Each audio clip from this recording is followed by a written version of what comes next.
네, 정무문입니다. 정치에게 길을 묻다. 오늘은 대한애국당 조원진 대표 모셨습니다. 어서 오십시오. 오랜만입니다. 예.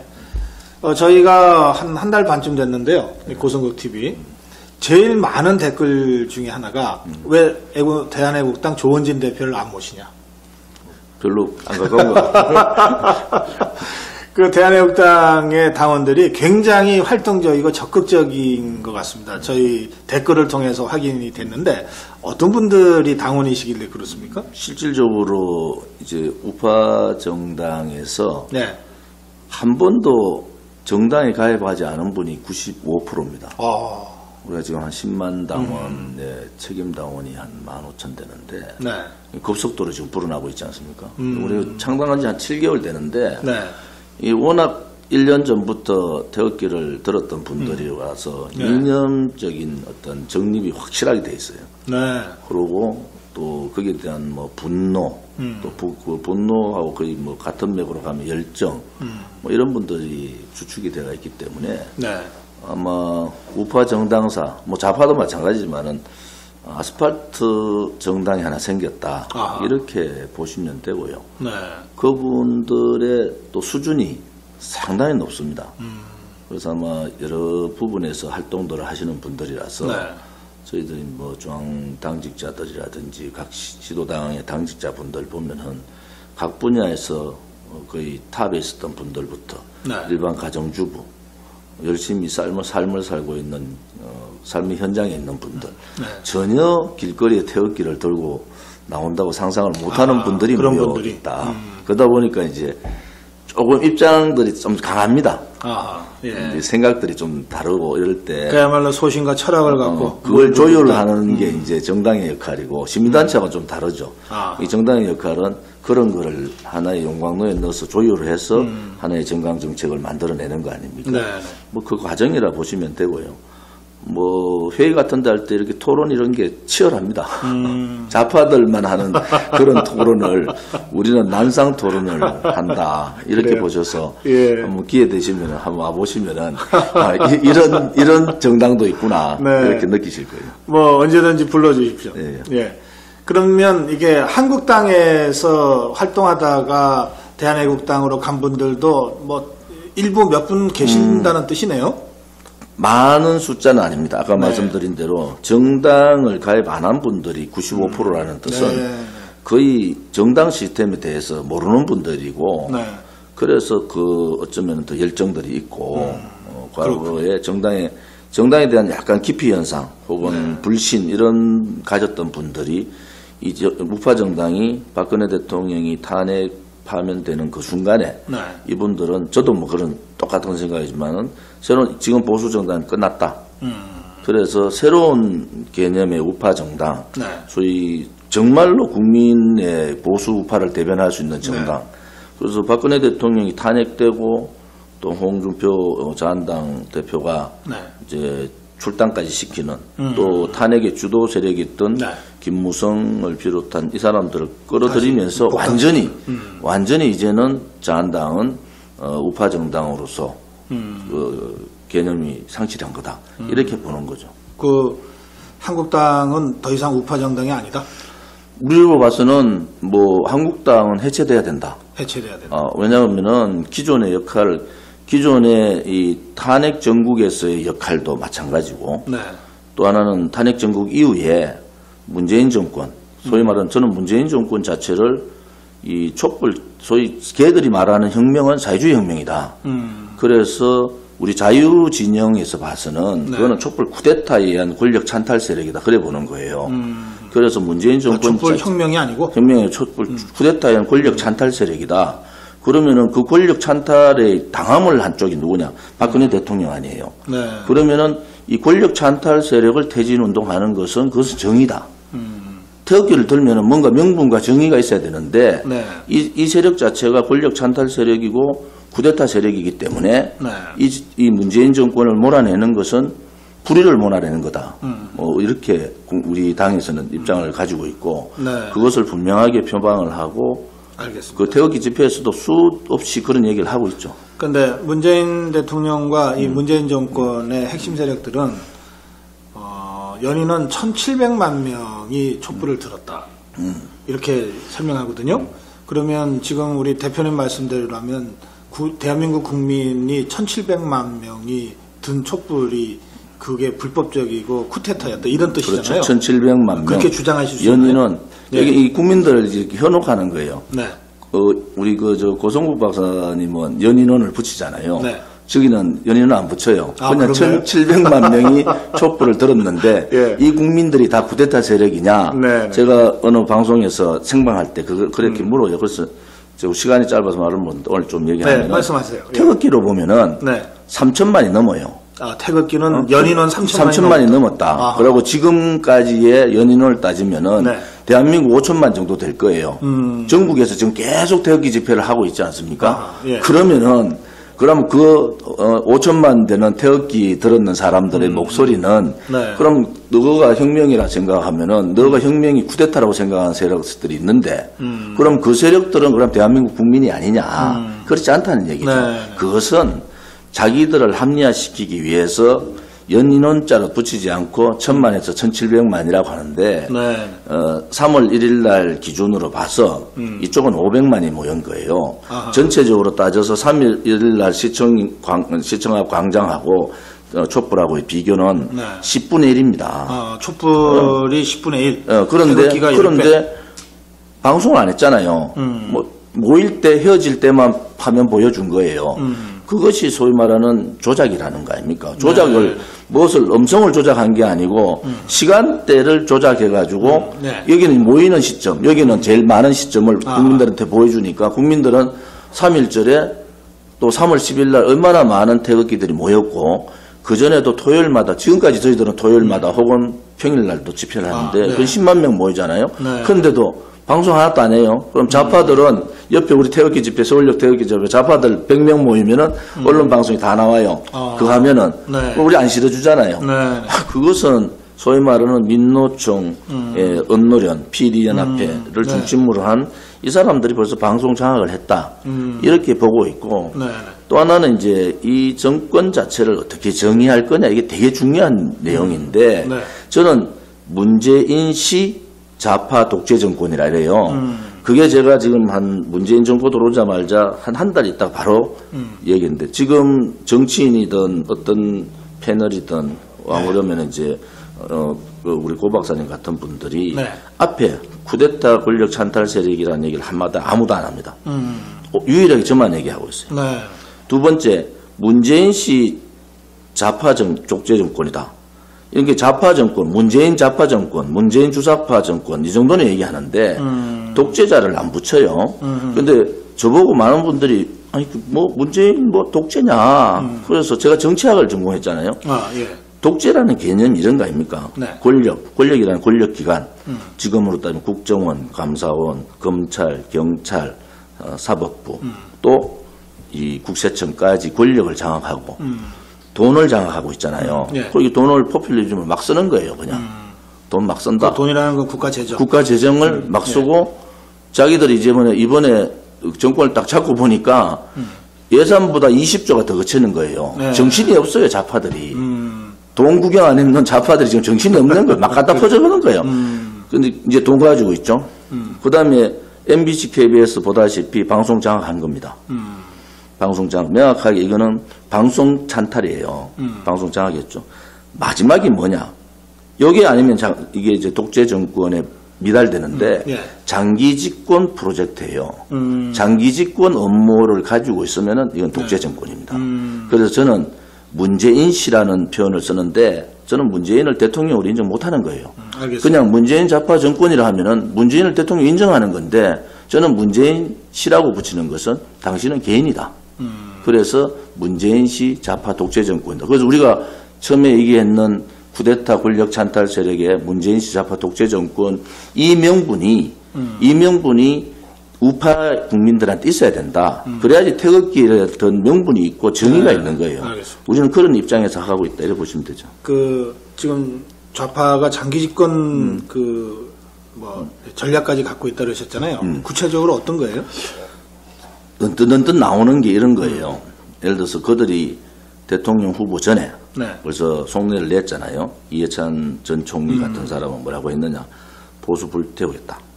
또 후보 문재인 씨도 그랬어요. 불태우고 뿌리 뽑아버리겠다.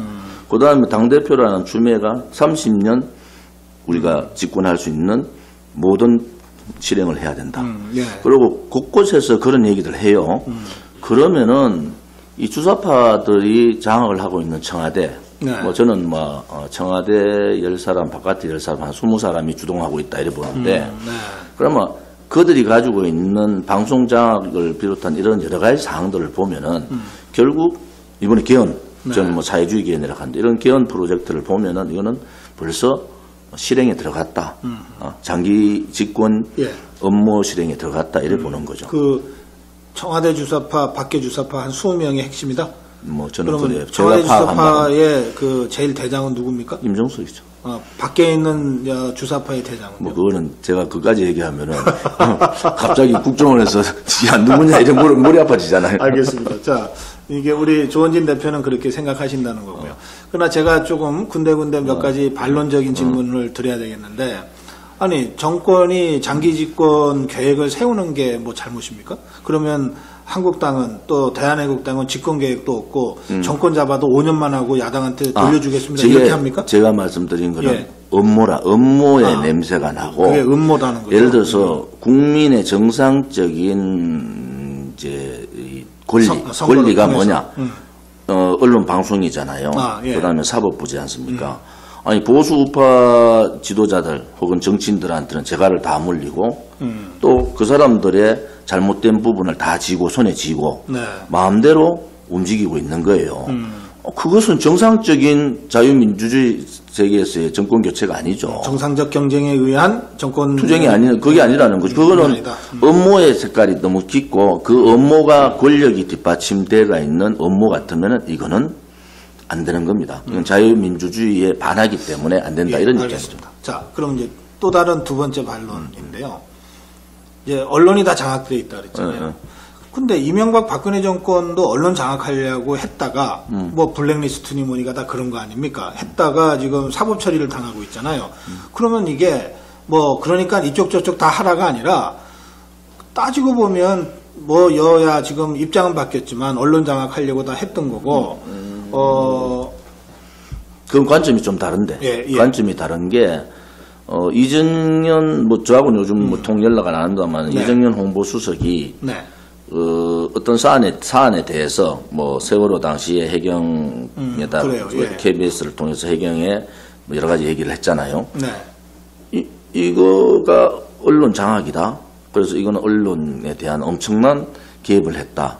그런데 지금 주사파 정권이 하고 있는 기존적인 언론 사장 임명의 문제에서는 예. 달라요. 근데 임명대가 있는 임기가 보장대가 있는 KBS, MBC 사장을 쫓아내는 거하고는 전혀 다른 얘기예요, 지금. 그래도 이게 보는 각도가 전혀 다른 게 우파들은 좀 뭐라 그럴까요? 한편으로 좀 바보스러웠다. 저는 솔직히 그래 말하고 싶고. 그래요. 예.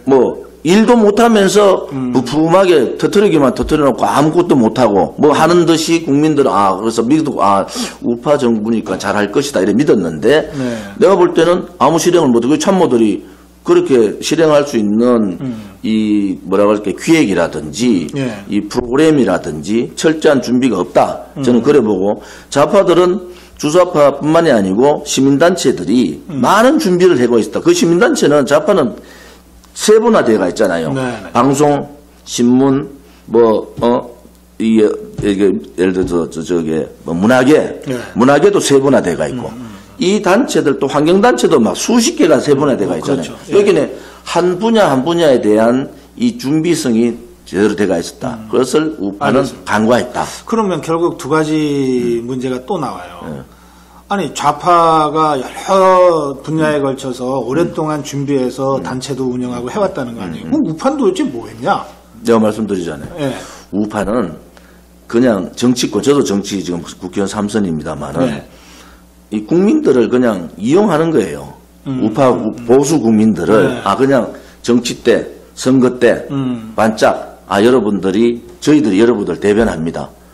그럼 국민들은 믿고 이런 정당이 국회의원도 뭐 한 160석 되니까 믿을만하다 이렇게 믿었는데 그게 부응 못한 거예요. 준비를 못했다는 겁니까? 그러니까 만약에 그렇다면 좌파를 비판할 게 아니라 우파가 반성해야 되는 거죠. 두 가지죠. 저는 그래서 이번 6.13 지방선거가 두 가지다.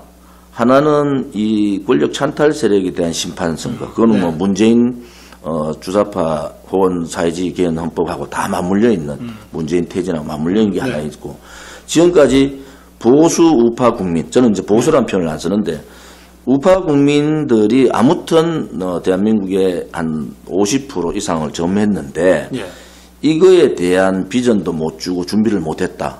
그리고 또 하나는 이 탄핵 과정에서 반대한민국 저는 반대한민국이라는데 반자유주의, 반시장 경제의 이 권력 찬탈 세력에 의한 견제를 못할 뿐더러 그 또한 배신해 버린 거예요.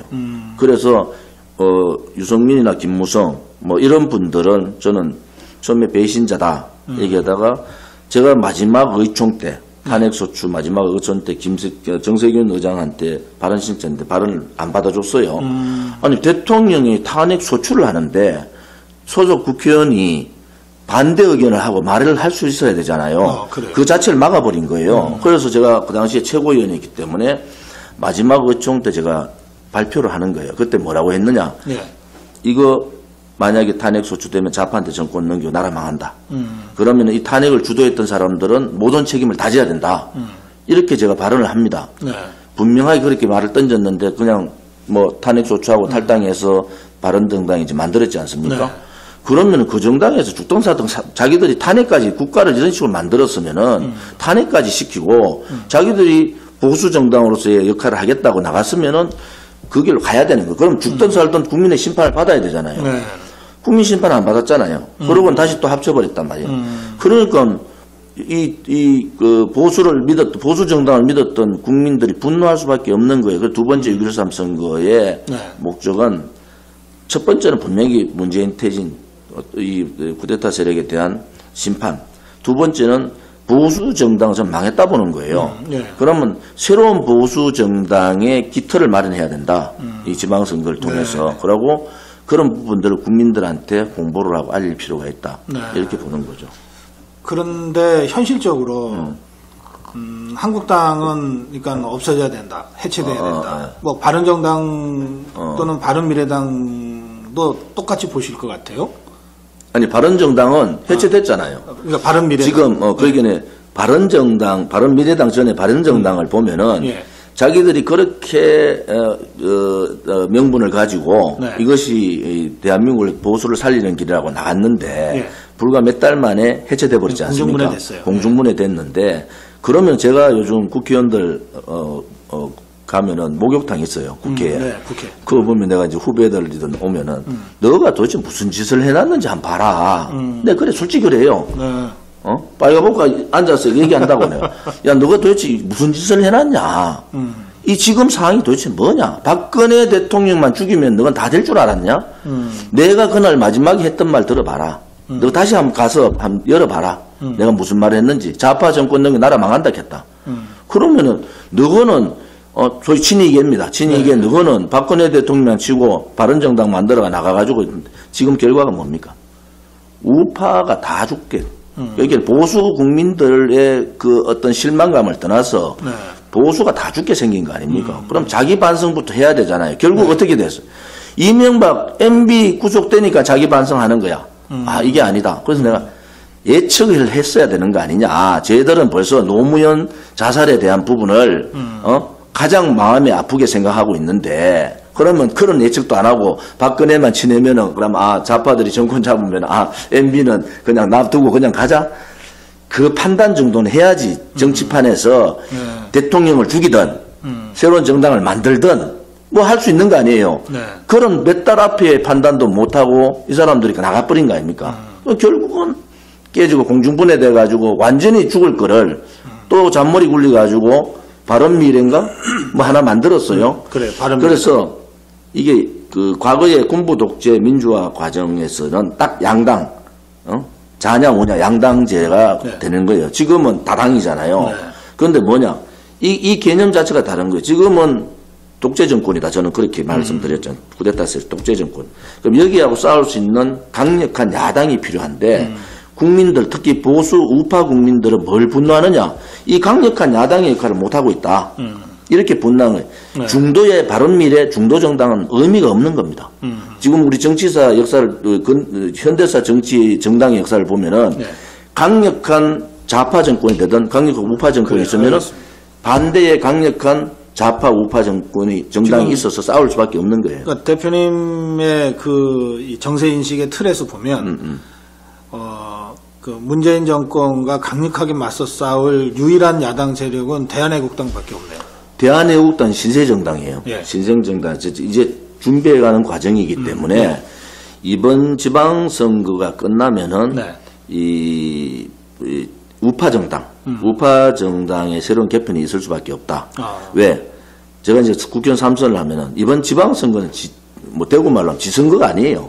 국회의원 저거선거가 아니란 말이에요. 그래요. 예. 자기들이 지역 관리 혹은 뭐 지역의 일꾼을 뽑는 선거다. 뭐 좋은 말로 그냥 정치적으로 얘기하면 자기들이 지역 관리를 제대로 하고 다음 총선을 준비할 수 있는 사람을 만드는 선거예요.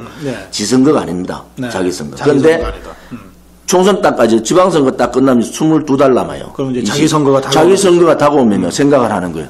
그때부터 내가 공천 받을 수 있을까? 또 홍준표가 있는 한도에서 안 되겠다. 그러면 이제 그 내부적인 엄청난 이제 싸움이 벌어지는데 저는 사실은 제가 자한당의 새누리당 저는 새누리에 있었던 의원으로 새로운 우파 정당의 새로운 길을 가려면은 저도 지금 3선 의원이잖아요. 3선 의원 이상은 정계 은퇴선을 해야 됩니다. 그것이 초재선 의원들이 그거를 왜 못하고 있는지. 소위 말하면 과거에는 민주화 과정에 정풍운동을 했어요. 그 다음에 정당개혁운동을 또 했어요. 인물교체운동도 했어요. 이 많은 과정들을 겪었는데 이 가장 지금 우리가 경험하지 못했었던 좌파 독재 정권하고 보수로서는 초유의 위기지.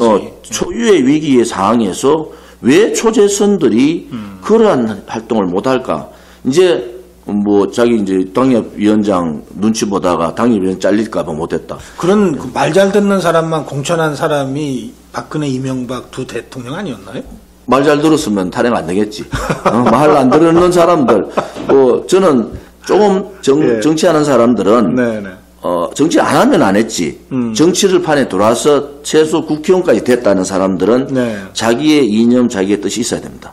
어떠한 상황에서도 그 길로 가야 되고 국회의원 한 번 더 하면 무슨 의미가 있습니까?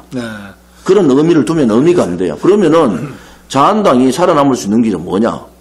저는 뭐 자체 정풍 안 될 것 같아요. 지도부가 뭐 자기 스스로 개혁한다. 이거는 국민들이 인식도 안 해요.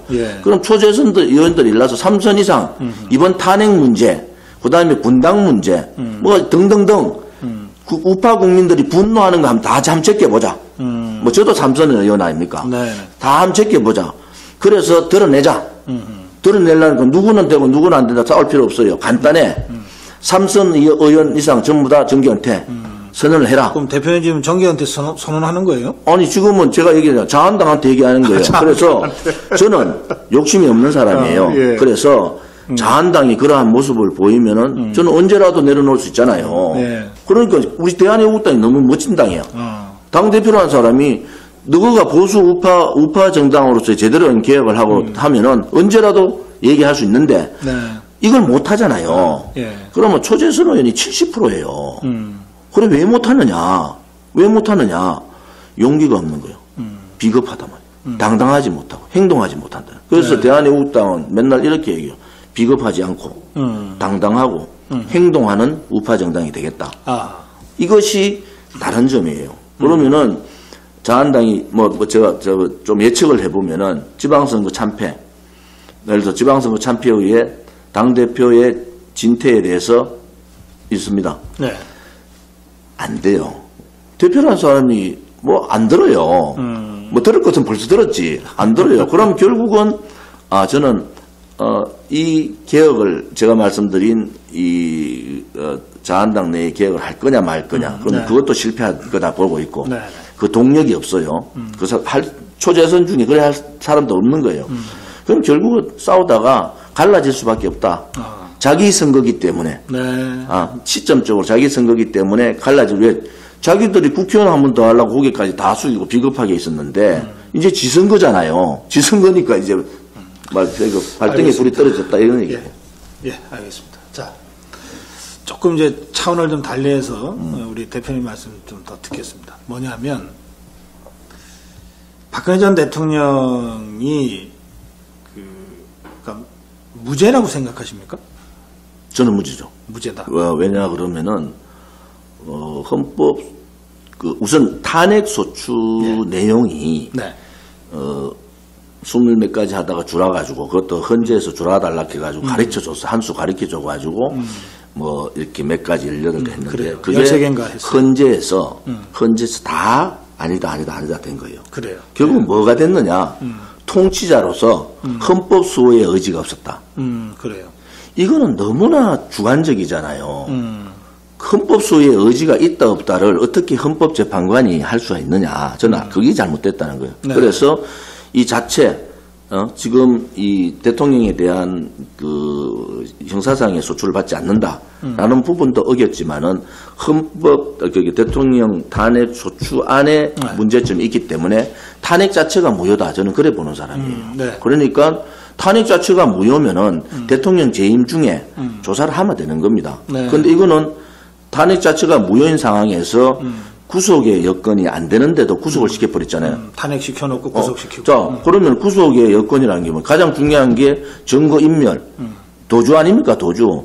대통령이 그때 삼성동 사죄 왔을 때 카메라가 수십 대, 뭐 기자들 수백 명이 딱 어떤 도주가 가능합니까? 그런데 구속시켰잖아요. 그럼 또 구속 연장 문제잖아요. 그러면은 이 구속 연장 문제는 요건이 안 되는 거예요. 구속 연장의 요건. 그런데 구속 연장을 시켰다. 그래서 우리는 정의를 이렇게 하는 거죠. 이거는 완전히 살인적인 정치보복이다. 지금 전 세계사에 없는 살인적인 정치보복이고 인신감금 상태라고 보는 거예요. 이거는 법의 이름을 가장한 인신감금 상태다. 그래서 대한애국당하고 태극기를 듣는 많은 국민들은 이제 박근혜 대통령의 석방이 아니고 구출이다. 알겠습니다. 용어를 그렇게 봅니다. 탄핵 잘못됐고 그다음에 구속 잘못됐고 구속 연장도 잘못됐다. 그런데 얼마 전 1심 재판 판결이 나왔잖아요. 24년에 180억. 그럼 그것은 잘못된 거죠? 잘못된 거죠. 왜냐하면 18개의 재항목 중에서 2개는 이제 무죄다. 네. 16개. 16개가 있는데 16개 중에서 이게 형사법이잖아요. 형법이잖아요. 증거 중심주의예요. 증거 중심주의. 무죄의 원칙. 자, 무죄의 원칙은 생방을 하면서 깨버린 거예요. 무죄의 원칙. 그래요. 생중계. 생중계하면서 깨버린 겁니다. 이건 그냥 마녀사냥식으로 국민들한테 보여주게 한 거예요. 똑같이 김정은이가 장성택 죽일 때하고 똑같은 거예요. 장성택 체포할 때 중계 딱 해줬잖아요. 똑같은 방법을 썼다. 두 번째, 무죄 추정의 원칙을 벗어날 뿐만 아니라 증거, 실질적인 16개 제목에 대해서 실질 증거 하나도 없어요. 실질 증거. 정황이에요. 네. 정황이고 이게 안종범의 수첩. 안종범의 수첩의 내용은 두 가지잖아요. 하나는 안종범이가 들었던 얘기를 저런 거하고 하나는 그 비서관들하고 안종범이 앉아서 기사 내용들을 자기가 검찰 출석에 대비하기 위해서 만든 수첩이에요. 이 수첩이 뒤바뀌면 어떻게 됩니까? 이게 순서가 이게 먼저 만들어진 게 되면 어떻게 되겠습니까? 이 수첩에 의해서 모든 게 이루어졌다 이래 되지 않습니까? 그거를 밝혀야 되잖아요. 진위를. 그걸 안 밝히고 검찰 쪽에서 일방적으로 안종범 수첩 2가지, 6가지인가 5가지를 다 증거 채택해버렸단 말이죠. 그게 우선 잘못됐다는 겁니다. 그래서 실질적으로 박근혜 대통령한테 뇌물죄, 제3자 뇌물죄, 경제공동체, 묵시적 청탁. 이게 묵시적 청탁은 아니다. 그러면은 묵시적 청탁은 말도 안 되는 관심법이니까 이건 이제 저항이 너무 세다 이런데 뇌물이나 제3자 뇌물이라는 것은 육하 원칙이 있어요. 언제 누가 무엇 때문에 언제 어떤 이유로 줬는 이유가 그걸 육하 원칙에 따라서 뇌물을 준 사람인데 박근혜 대통령을 다 뒤져보니까 다 뒤졌잖아요. 뇌물 받은 게 하나도 없는 거예요. 그러면 K미르 재단은 돈이 그대로 있어요. 서석구 헌법재판소 그때 헌법 변호사가 계좌 그걸 다 봤잖아요. 보니까 K미르 재단에 돈이 그대로 있더라. 왜 운영비 사무실 운영비를 빼고는 돈이 그대로 있더라. 그러면은 K미르 재단에 모금을 했다. 그리고 재단법을 조금이라도 아는 사람은 대통령이 퇴임 이후에 K미르 재단을 장악하려고 했다. 이게 말이 되는 소리입니까? 상식적으로 네. 퇴임 대통령이 K미르 재단을 다 장악해서 이게 전두환 대통령 때 무슨 일회 재단입니까? 이게 비판적인 언론 방송이 다 있는데 K미르 재단에 돈이 그대로 있는데 네. 그럼 뭐냐? 고영태를 비롯한 김한수, 고영태 몇몇 인간들이 K미르 재단에 돈이 들어오고 하니까 이거를 네. 중간에서 이 문제를 치려고 그런 거. 고영태 녹취록은 다 나오죠. 그 고영태 녹취록도 증거 채택이 안 된 거란 말이에요. 네. 그러면 결국은 뭐냐? 너가 16개 항목을 했는데 직접적인 뇌물 받은 것도 없고 제3자 뇌물도 그러면 문제는 제가 미국 쪽하고 미국 이제 기자들하고 인터뷰를 하는데 제가 이렇게 들어가 물었어요. 전 세계적으로 부정부패를 했다고 지도자가 잡혀 들어가서 석 달 안에 부정부패 돈이 오간 것이 밝혀지지 않는 지도자가 있냐? 자기 기억은 없대요. 박근혜 대통령은 석 달이 아니고 14개월 동안 검찰, 특검, 재판부 다 뒤졌는데 박근혜 대통령 친인척 누구한테도 돈이 오간 증상이 없단 말이에요. 네. 그래서 우리는 박근혜 대통령이 깨끗한 대통령이다. 어느 정치 지도자 중에서 만약에 이런 식으로 다 뒤졌는데도 뇌물 한 푼 안 받고 제3자 뇌물 관계 안 되는 정치인 있느냐. 네. 그러면은 그런 뭐 예수님 말씀대로 돌을 던져라. 그래요. 알겠습니다. 그런 거 아니겠어요? 지금 우리 조원진 대표랑 말씀을 이제 나누다 보니까 지난 1년 또 2년 가까운 세월이 정말 격동의 세월이었다는 생각이 들고 파노라마 같이 이제 보이는 거죠. 제가 그때마다 방송했던 것도 지금 다시 제가 떠오릅니다. 저는 탄핵이 안 될 거라고 예측했거든요. 뭐 제 예측이 자꾸 틀렸습니다. 근데 그리고 대통령도 그래 생각하셨던 것 같아요. 탄핵이 어렵다고 제가 네. 봤고요. 그 다음에 뇌물죄, 네. 경제공동체라고 하는 새로운 개념을 가지고 뇌물죄로 기소한 부분은 공소유지가 힘들 거다. 네. 제가 그렇게 여러 차례 제가 방송에서 평론을 정확하게 했습니다. 보신 겁니다. 예. 그리고 무죄 추정의 원칙이라는 우리 형사법의 대원칙에 입각해서 볼 때 1심 판결을 공개하는 것은 부적절하다. 제가 끝까지 반대했습니다. 그거는 작년에 대법원 규칙 개정할 때부터 반대했습니다. 그리고 이번에 개정 생방송 선거방송 중계하는 당일까지 저는 반대 입장입니다라고 표명했고요. 뭐 전체적으로 이제 그랬던 기억들이 이제 떠오릅니다. 자, 그런데 사실 많은 국민들은 그 이전에 최순실이라는 사람의 존재가 좀 이해하기 어렵고 굉장히 실망스럽고 또 불쾌하고 그랬던 것 같아요. 그 점은 어떻게 보십니까, 대표님? 지금 그 당시에 황영철이가 뭐 최순실의 남자켜가지고 문제가 됐는데 사실은 정치권에 좀 물어봤어. 최순실을 아는 사람 몇 명 될까? 아마 유승민 알았을 거예요. 이혜원 정도. 과거에 박근혜 대통령이 대표되기 전 시절, 예. 지난 MB 쪽하고 경선하던 시절에 정치판에 박근혜 대통령 주변에 있었던 사람들은 뭐 확실하게 알든 어렴풋이 알든 알았을 거다. 2006년, 7년. 그 정도고 그렇지 않고 지금 삼선 의원부터는 거의 모른다. 그 당시에 있었던 사람 말고 삼선 의원부터는 내용을 전혀 모른다. 이렇게 네. 저는 보고 있고요. 네. 또 하나는 최순실의 존재를 모르는 상황이었기 때문에 도대체 그 상황들을 이해가 안 되잖아요. 그래요. 그런데 거기에 느닷없이 JTBC 태블릿 PC가 탁 나온 거예요. 그러면은 태블릿 PC가 국가수에서 이거는 한 사람이 사용한 게 아니고 여러 사람이 사용한 정황이 있다. 제가 방통이 있잖아요. 예. 이게 묘하잖아요. 자, 고영태 책상에 가서 태블릿 PC를 가져와서 거기에 연결 잭이 과거 오래된 거라서 잭 구하는데 몇 시간 걸려가 잭을 연결해요. 연결했는데 그 방송에 딱 그래 나와요. 공개를 못 하겠다. 나만 보여준다는 거예요. 그래서 내가 봤어. 이거 오늘 처음으로 얘기하는 거예요. 예. 봤더니 30분 안에 비밀번호를 다 풀어버려요. 이게 만약에 최순실 건데 어떻게 30분 안에 그것도 뭐 준비하고 이런 과정 다 포함해서 그런 거예요. 예. 그거는 미리 비밀번호를 알았다는 거예요. 그게 비밀번호가 아니고 이렇게 이게 그리는 거 있잖아요. 그건데 그러면 아니 이게 최순실 건데 어떻게 JTBC 기자가 알 수 있나? 자 여기서부터 의문을 가지고 역으로 한번 가보자고. 역으로. 네. 그러면 신혜원이라는 사람이 양심선언을 했잖아요.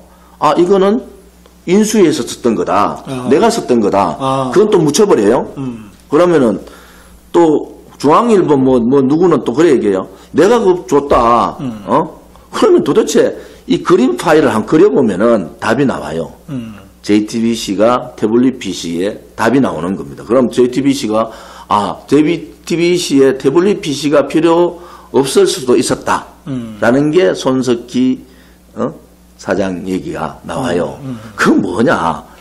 태블릿 그 당시를 한번 잘 우리 고 박사님 보면은 이 태블릿 PC를 가지고 국민들을 얼마나 압박했습니까? 보수 국민들이 무슨 내용이 있느냐 막 했는데 까보니까 아무것도 없는 거야.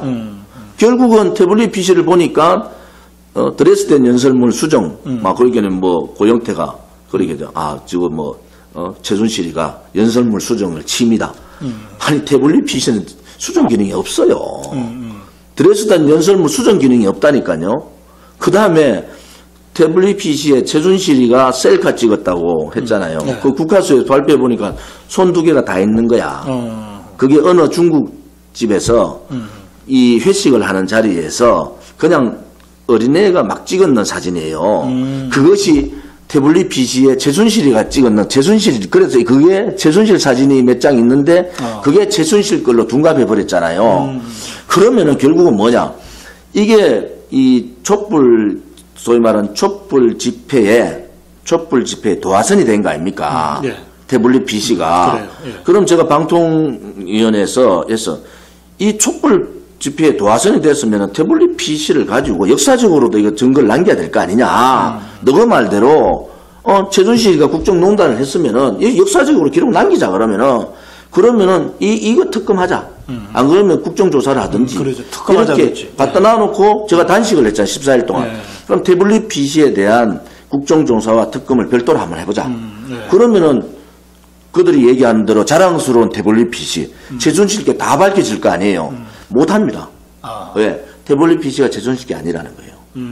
그래서 그 정황들이 오늘 고성국 박사가 뭐 TV조선 나가시니까 TV조선에서 제가 그때 이런 얘기 할 수 있는 기회 주겠습니까? 안 주는 거예요. 저는 내용을 예. 방통위에 있었지만은 그 내용들을 거의 짜집기가 아니고 완성본을 지금 만들었어요. 네. 고영태, 김한수, 모 검사, 이진동, 그다음에 홍석현, 홍정도, 최순실, 신혜원, 그다음에 정호성, 그죠? 네. 이춘상까지 이 그림이 다 파일이 나온 거예요. 그러면은 국민들한테 지금은 JTBC가 태블릿 PC 필요 없었어요. 이 국정농단은 태블릿 PC 때문에 국정농단에 대통령이 탄핵된 게 아닙니다. 이래 가는 거예요. 논조가. 그렇죠. 그렇지 않습니다. 이 태블릿 PC가 그들이 옳았으면은 예. 도화선이잖아요. 옳았으면은 이거는 역사적으로 남겨야 되잖아요. 이 위대한 태블릿 PC가 대한민국 그들 말한 대로 사회주의 혁명을 이끌었다. 안 하잖아요. 그래요. 그 문제의 태블릿 PC는 이제 검찰도 이게 증거를 채택하지 않고 법원에서도 증거를 채택하지 않은 상태죠. 다 이유가 있죠. 예. 지금 그렇죠. 그게 사실이죠. 알겠습니다. 그래서 이것이 촛불의 기폭제였는데 실제로는 이후 과정에서 이게 최순실 거가 아니라고 하는 것이 사실상 밝혀졌다. 네. 따르니까 재판부에서도 이것을 채택할 수 없었고 이미 탄핵하고 사법 처리하고 있는 박근혜 전 대통령을 바라보면서 이제 JTBC도 태블릿 PC 때문에 탄핵된 거 아니다. 라고 지금 하고 있죠. 네. 말을 바꾸고 있다. 네, 이렇게 우리 조원진 대표가 주장. 지금 재판부는 이건 태블릿 PC가 최순실 거다. 이렇게 이제 얘기를 하잖아요. 하는데 그러면은 저는 그래요. 지금의 이 권력의 하수인으로 전락한 법치 사망의 재판부의 말을 못 믿는다, 국민들이. 네. 그러면 국민들을 화합하기 위해서라도 이 태블릿 PC 진실을 밝혀보자. 그러니까 검증하자, 공개적으로. 네, 공개적인 검증을 하고 네. 또 그것이 실질적으로 최순실 거였으면은 뭐 다 여러 가지 정황들이 있을 거 아니냐. 네. 그런데 못 합니다. 알겠습니다. 그 주장은 지금도 계속 하고 계신 거죠. 예, 예. 태블릿 PC 비록 대통령은 탄핵됐고 사법 처리되고 있지만 그러나 그 출발점이 됐던 문제의 태블릿 PC가 과연 최순실 거였는지는 역사를 위해서라도 지금 공개적으로 검증해야 된다. 이렇게 지금 특검을 계속 하든 국회에서 하든 그런데 예. 결코 못합니다. 자, 그와 별도로 최순실이라는 사람이 어쨌든 박근혜 전 대통령 옆에 있었고 또 뭐 출입증도 뭐 제대로 제시 안 하고 들락날락 할 정도로 뭐 그게 문고리 3인방의 도움 때문이었는지는 몰라도 어쨌든 가까이 있었던 사람이잖아요. 그리고 그 사람이 그게 단 한 번이라도 대통령 연설을 손을 받거나 뭐 그거 부분은 대통령도 박근혜 전 대통령도 인정한 부분이 있습니다.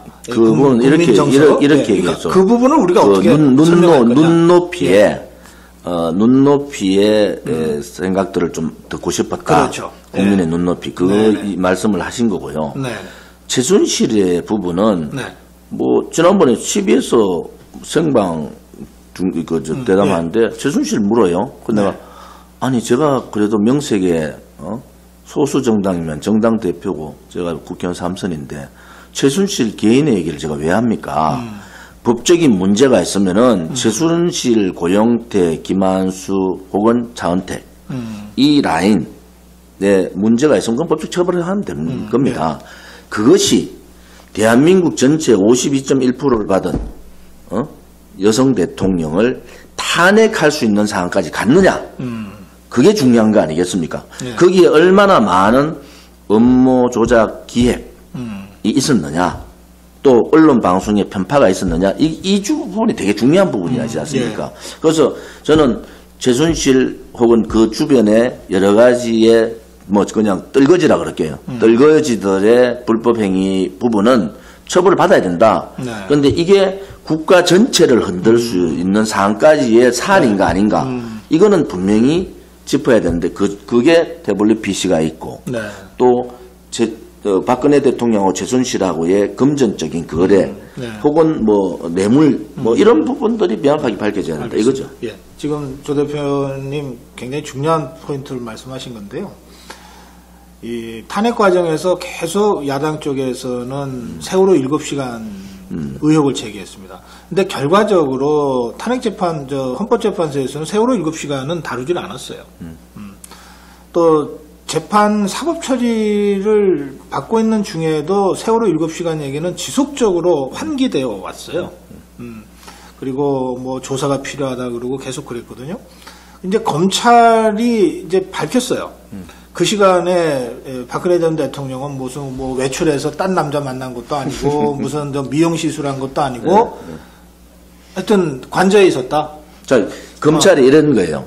세월호 제 질문은 뭐냐면 자, 그런데 어쨌든 분위기는 뭔가 하여튼 좀 박근혜 대통령이 내놓고 당당하게 설명하지 못하는 뭔가 좀 민망한 일들이 있었을 것 같아 라고 하는 분위기가 만들어진 거예요. 만들어지고 또 최순실 씨와 관련해서도 하여튼 그런 분위기들이 만들어지면서 일종의 이 여론 단죄해야 된다고 하는 여론 이런 것들이 형성되고 막 이렇게 이제 여기까지 흘러온 것 같거든요.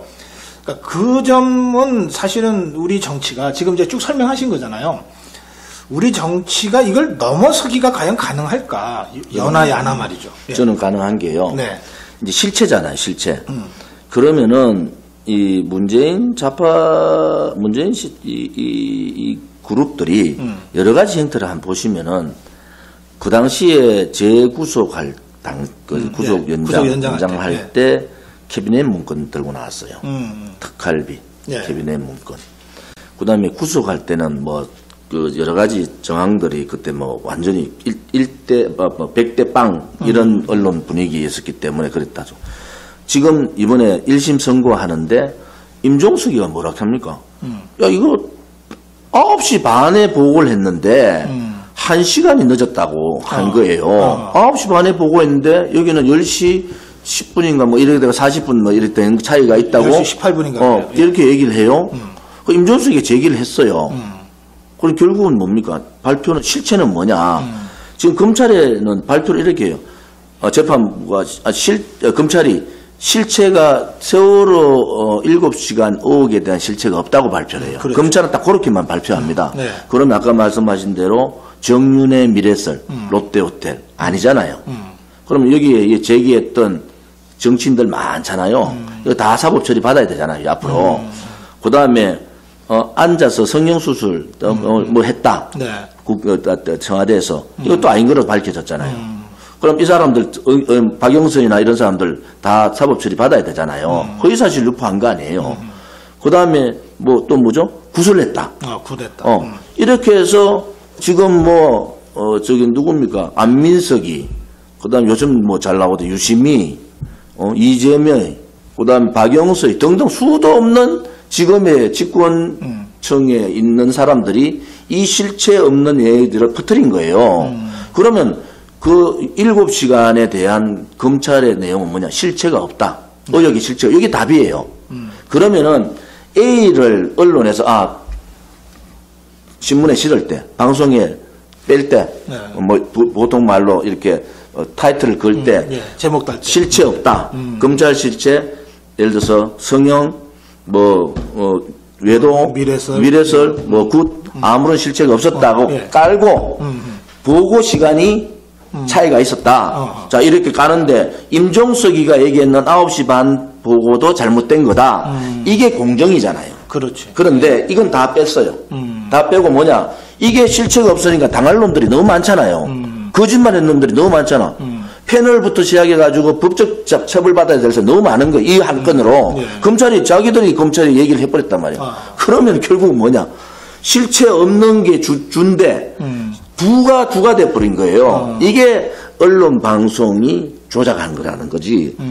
글자를 조작한 게 화면을 조작하는 게 아니고, 예. 실체의 줄을 뒤로 빼버리고 객을 주로 만드는 거예요. 그래서 국민들이 보는 것은 이걸 먼저 얘기를 하고 했으면 국민들이 이렇게 분노하겠습니까? 너가 잘못했네 그러면 이렇게 가야 되는 거잖아요.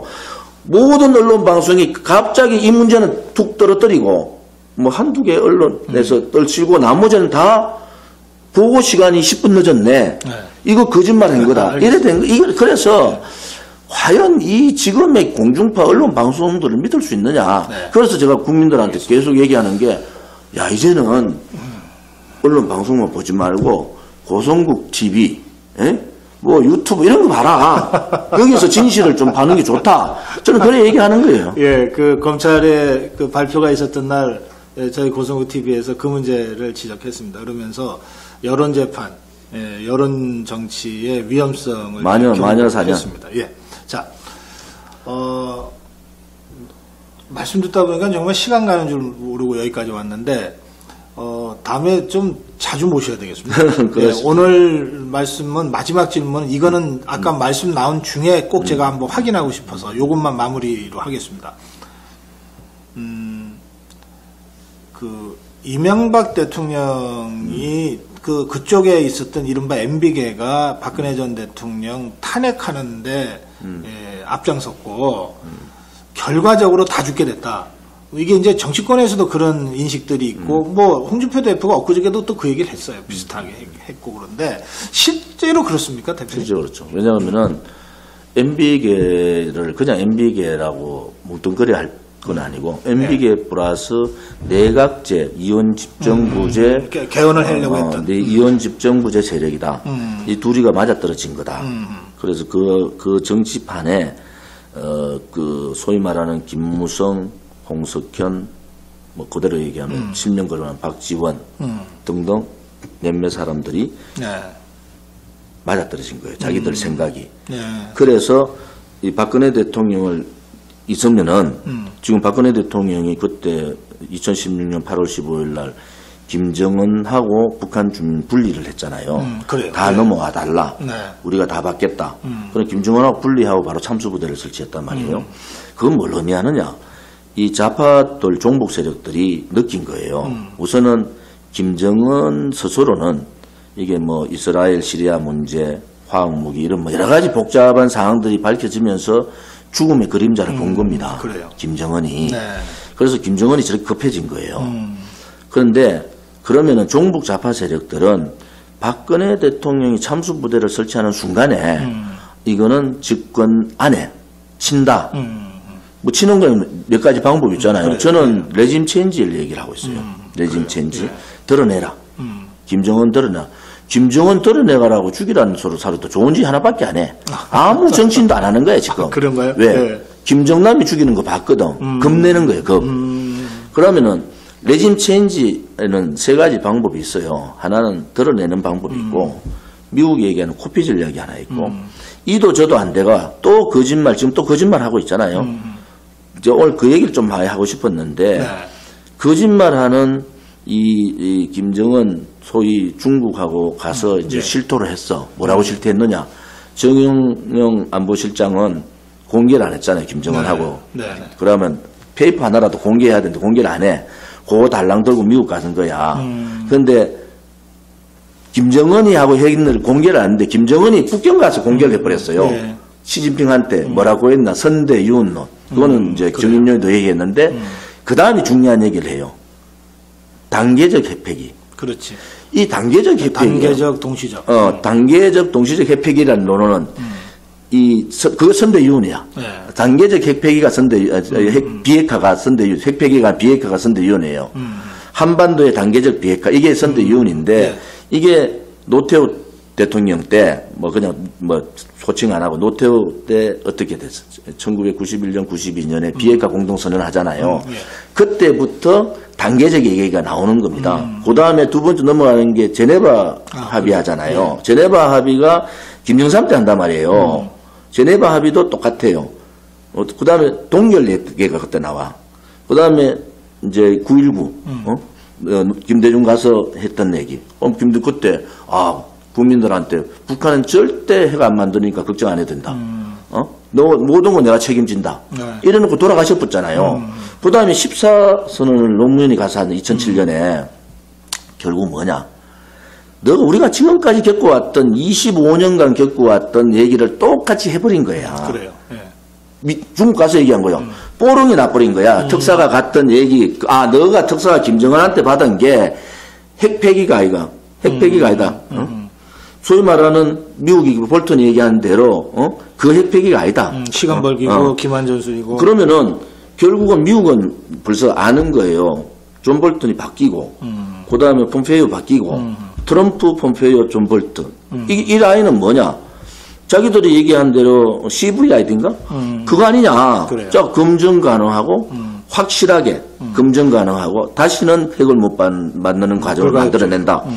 그러면 그거가 돼야 되는데 지금 가가지고 김정은이가 위험하잖아요. 자기는 얘기는 해놨는데 안 되는 거야. 중국이 부르는 거예요. 네. 왜? 중국은 왜 부르냐? 미중 무역전쟁을 하는 거 아닙니까? 그럼 중국은 100점 100패예요.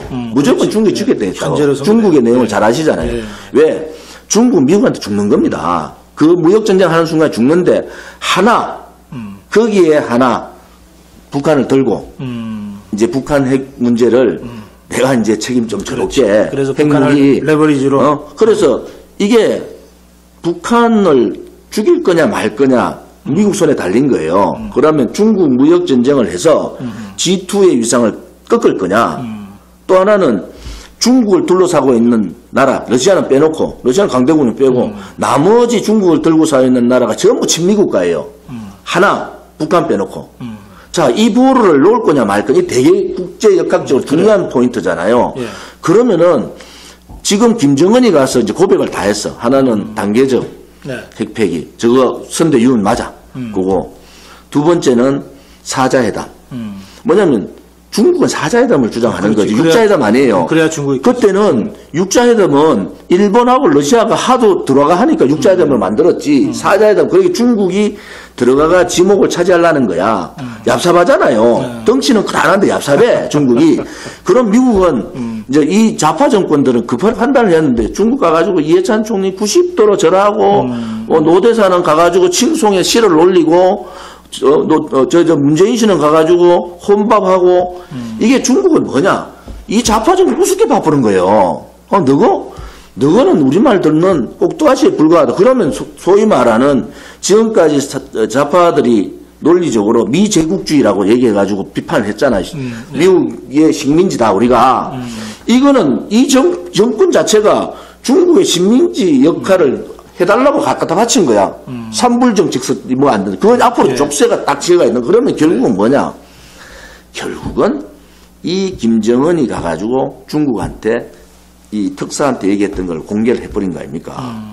그러면 국민들이 이제 환상이 벗어나야 되는 거야. 이거는 그렇죠. 예. 25년 전에 했던 북한의 대남 전술하고 똑같은 전략을 가지고 있다. 단지 하나, 미국이 상대가 다르다. 자, 우리 국민들이 그러면은 조원진이가 얘기하는 레짐 체인지. 저보고 정당에서 야, 북북 왜 소리 안 하냐 이래요. 그거는 레짐 체인지 다 그게 정당은 그렇게 하는 겁니다. 그래요. 예. 결국은 이게 이제 6월 부분이에요. 자, 4월 남북 정상회담. 그 다음에 5월 미북 정상회담. 갈지 안 갈지 모르면 갈 거예요. 왜? 판을 보기 때문에 가는 거예요. 그러면은 미국도 중국하고 무역전쟁 하기 싫거든. 어느 정도 중국이 기밥하고 항복기 들고 오기를 바라는 거예요. 그러면 중국한테 명분을 주는 게 뭡니까? 야, 너 북핵 핵시 처리해. 명분 주면서 놔두는 거예요. 그러면 김정은은 김정은대로, 시진핑은 시진핑대로 이제 머리가 아파지는 거야. 이 무역전쟁하고 핵 폐기하고 맞물려 있는데 네. 중국이 뭐를 하겠습니까? 예. 그게 답이 있는 거예요. 알겠습니다. 그러면 결국은 제가 얘기한 대로 김정은 드러내는 작업을 할 수밖에 없지 않냐. 저는 그렇게 보고 있는 입장이고 네. 그래서 지금 6.13 지방선거 이후에 2달 예. 그 예측해 보면은 2달이 알겠습니다. 이 한반도 전체에 굉장한 역동적인 외교적으로 굉장히 역동적으로 움직일 수 있는데 이 좌파 시각들을 좌파의 눈을 벗어야 돼요. 예. 제가 이제 정론일침에서 가장 많이 다루고 있는 주제가 바로 이 문제고요. 지금 조 대표님 말씀하신 대로 김정은이 급하게 중국을 가서 시진핑을 만나고 중국 외교부의 입을 통해서 이제 흘린 단계적 동시적 비핵화라고 하는 것이 김정일 때부터 해온 25년간 해온 김한전술의 김정은 판이다. 그리고 이것 때문에 오히려 미국의 군사 옵션 실행 가능성이 훨씬 더 높아졌다. 예. 뭐 이렇게 제가 여러 차례에 걸쳐서 거기에 중국의 미중 간의 무역 전쟁이 있기 때문에 더 높아져 버린 거다. 그렇게 볼 수 있는 거죠. 예. 그런 주장 지금 이제 조원진 대표도 거의 같은 맥락에서 지금 한반도의 위기 상황을 지금 진단하고 계세요. 좀 더 깊이 있게 들어가서 말씀을 좀 드려야 되는데 가까운 시일 내에 한 번 더 모시고 그 문제만 가지고 그 문제만 가지고 좀 본격적으로 토론해 보겠습니다. 오늘 말씀 여기서 마무리할게요. 고맙습니다.